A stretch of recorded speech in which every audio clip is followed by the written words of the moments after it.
Muitas pessoas estão vivendo em um estado lamentável por não reconhecer a grandeza de Deus e o propósito pelo qual Deus criou o homem. Nesse vídeo iremos falar sobre este assunto. No Salmo de número 8, o salmista glorifica a Deus por toda a sua grandeza e majestade do seu nome. Este salmo, na verdade, é um salmo profético que se cumpre no Novo Testamento, quando a glória de Deus é manifestada em Jesus Cristo. Nesse Salmo 8, nós entendemos a importância de reconhecer a grandeza de Deus e o quanto você é importante para Ele. Por isso, eu te convido a permanecer até o final deste estudo do Salmo 8, que edificará de maneira grandiosa a sua vida. Já verifique se você é inscrito no canal e, se não for, clique aqui na palavra inscrever-se, ative o sininho das notificações. Fazendo assim, o YouTube sempre te notificará quando vídeo novo subir aqui no nosso canal. Serão 150 vídeos falando sobre os salmos, você não pode perder. O Salmo 8 é um cântico de louvor a Deus, que exalta o seu ser e a sua obra na criação. O estudo bíblico do Salmo 8 revela que este salmo é profundamente teológico. Ele trata tanto da revelação geral de Deus, quanto da revelação especial manifestada nos homens. Outro fato notável sobre o Salmo 8 é a sua citação no Novo Testamento, onde ele é aplicado inclusive por Jesus Cristo.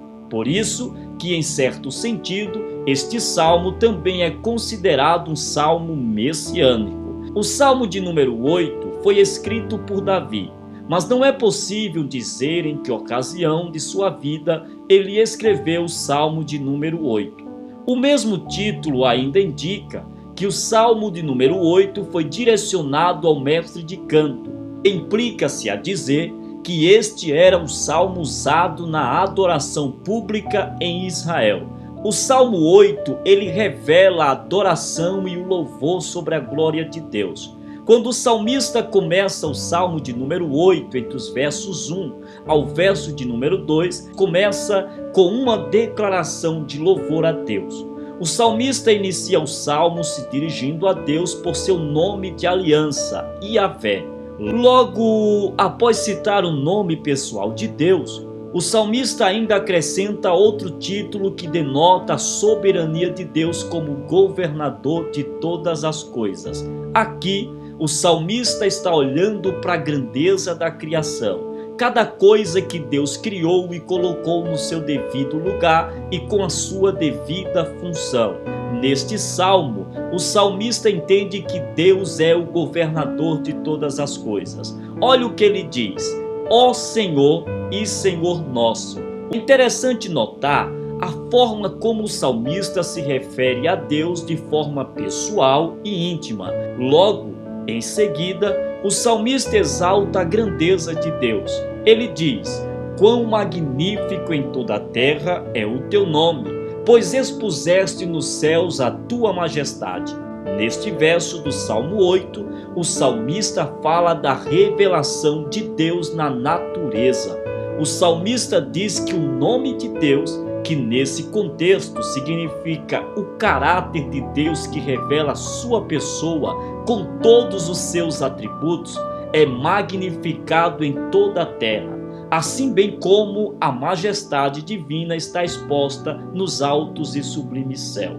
O salmista entende que tudo aquilo que Deus criou é uma manifestação da sua glória, do seu poder e do seu governo. Aqui nos impressionamos como o salmista, no verso 8, coloca todo esse conceito no único só verso. O Deus transcendente, cuja glória preenche os céus e a terra, é o Deus que se relaciona de forma pessoal e íntima com o seu povo, de modo que podemos certamente dizer que Ele é o nosso Senhor, passando a expressar um relacionamento pessoal e uma intimidade com Deus que fez os céus e a terra.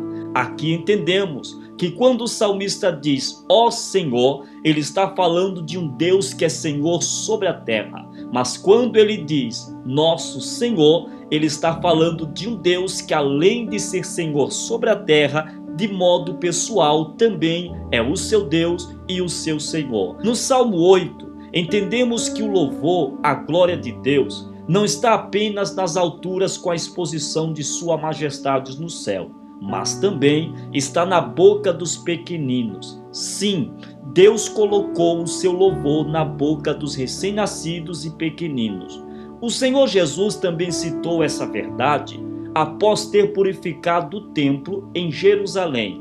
Em Mateus capítulo 21 e verso 16, a Bíblia diz que Jesus, naquele momento, ele abre a sua boca e diz: pela boca dos meninos e criancinhas de peito, tiraste o perfeito louvor. A expressão de Jesus ao purificar o templo está falando de um Deus poderoso que decide colocar o louvor na boca dos seus pequeninos. Um Deus grande que usa coisas pequenas. O contraste que o salmista faz nesse verso do Salmo 8 é notável. Ele coloca de um lado os débeis, pequeninos e recém-nascidos, e de outro lado os considerados fortes, adversários, inimigos e até mesmo vingador. Parece que o seu objetivo é contrastar aquele que é totalmente dependente de Deus com aquele que pensa ser forte na sua própria força. No entanto, o louvor na boca dos pequeninos pode silenciar os poderosos e derrotar os inimigos de Deus.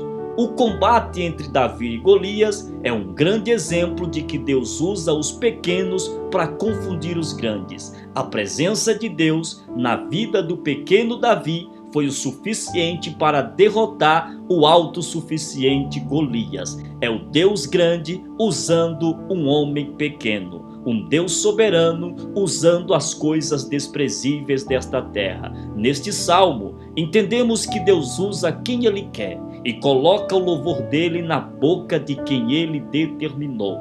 O salmista ainda fala do homem. Após adorar e reconhecer a grandeza de Deus na sua obra extraordinária na criação, em seguida, o salmista começa a falar do homem.